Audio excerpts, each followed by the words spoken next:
Fortnite, Battle Royale, that children's game, that game with the wacky dances, whatever name you want to call it, if you're at all in the gaming culture, you probably know it.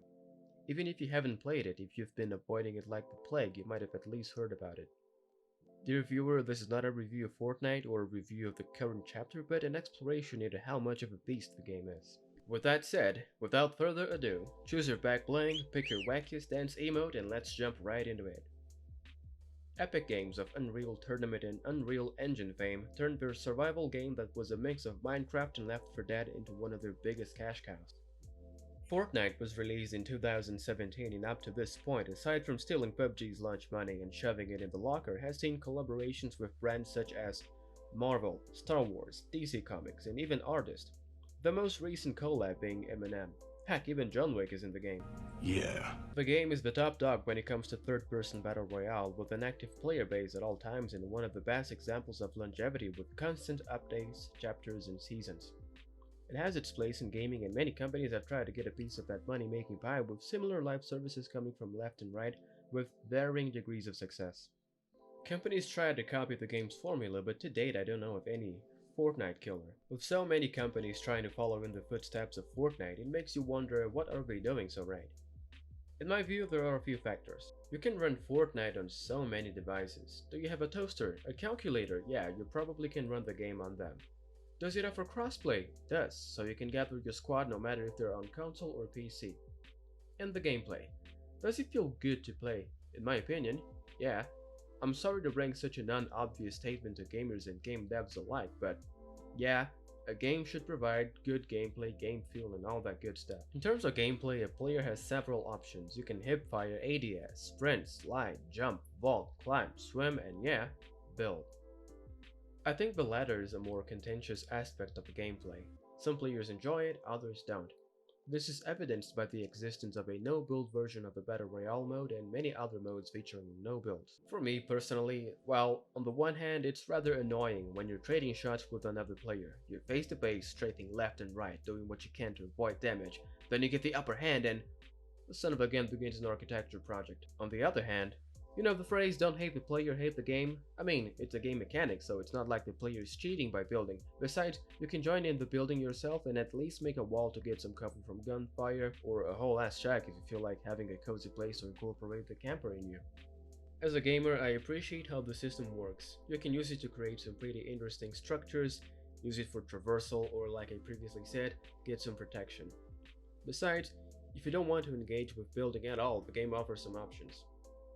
Also, the art style, in my opinion, is something very appealing that acts in favor of the game.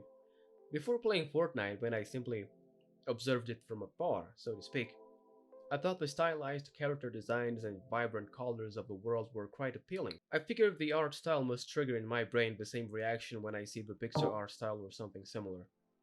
If I had to summarize the art style in Fortnite in one word, it would be charming. There's also something about the animations that gets my attention as well. And this is speculation on my part, but aside from motion capturing many, if not most, of the emotes and basic movement, there must be some tinkering in traditional keyframed animation, and that adds to the charm. And that leads me to another pillar in the appeal of Fortnite. You were probably waiting for me to touch this subject, the skins. Fortnite is insane if you consider that on a given match you'll fight alongside Master Chief, Goku, Wolverine, Batman, and still have the chance to get shotgunned by Darth Vader, who will proceed to pull some dance moves before grabbing your loot.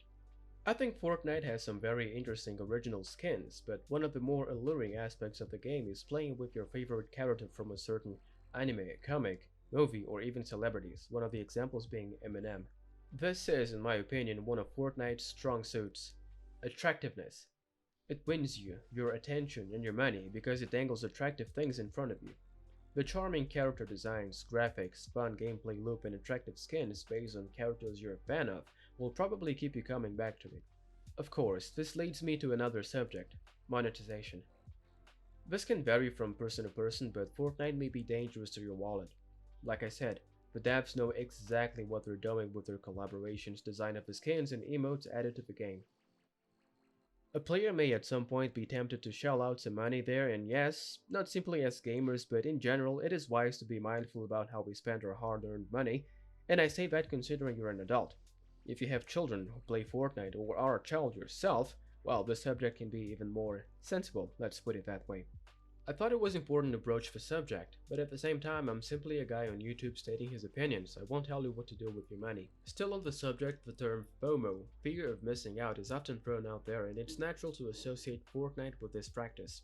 At least I can see there are a few minor measures in the game, such as having to hold a button to complete a purchase, avoiding buying by misclick, and the store items are always rotating, so a particular item you wanted will likely be back. So, dear gamer, you don't need to be afraid to miss out and spend on impulse. Additionally, I don't see annoying practices from mobile games such as limiting a certain resource and having you essentially pay to continue playing. Moreover, since Fortnite is a competitive game, I was glad to know there are no pay-to-win scenarios. At least I haven't found any. Microtransactions, if one decides to engage with them, are purely cosmetic. I thought it was important to highlight these facts about the game, be it good or bad. Talking like this might make me sound like an Epic Games fanboy, but that's far from true. I'm actually a Capcom, Nintendo, and From Software fanboy. Anyway, that's neither here nor there. Another subject I'd like to broach is how the game evolves. The Battle Royale format is now just a part of a much bigger whole. There are different modes created by Epic, such as a deathmatch style called Team Rumble, Capture the Flag, the previously mentioned no-build Battle Royale, and recently the game entered its 5th chapter, bringing even more variety. Do you like survival? Now there is a survival game in collaboration with LEGO, including LEGO versions of the existing skins in the game. Do you like racing, or more specifically Rocket League? Now there's a racing mode in collaboration with the Rocket League team. Do you like rhythm games? Don't worry, now Rock Band is in Fortnite. Not to mention the huge amount of game modes created by the community. It's interesting to think that Fortnite is a game where you can gather your buddies to hang out in some battle royale shenanigans, building, surviving, racing, or playing songs together. It is somewhat fascinating how a free game offers so much content, and it reminds me of the term metaverse. Funny to think that Mark Zuckerberg spent billions trying to create the metaverse when Fortnite exists. Now with so many games within that game, I think you can't get more meta than that. On another subject, looking from afar, one may think Fortnite is pure gameplay without a story or lore, but I was glad to find out that this is not the case. It does have lore around it, some recurring characters and self-reference to previous chapters or events all over the island. It reminds me of the famous quote attributed to John Carmack about story in a video game being like the story in a porn movie. It's expected to be there, but not that important. And I kindly disagree. Story is important in porn movies. Story is important in games. I'd say the point I'm trying to make with this video is that sometimes it feels like we are in the age of mediocrity. That we are surrounded by mediocre movies, comics, and games, so it's curious to see examples that are setting trends, breaking the mold, or shaking the industry in some regard. I'm not saying Fortnite is the best game ever made, but I can respect how it has evolved and apparently it shows no signs of stopping. There are some things the gaming industry can learn from it.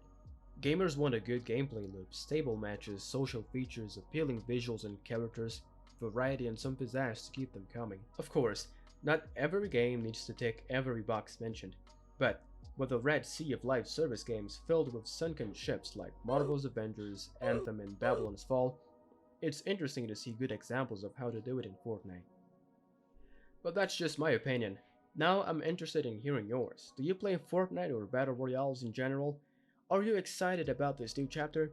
What is your favorite skin? Please feel free to share your thoughts in the comment section below, and until next time, see ya!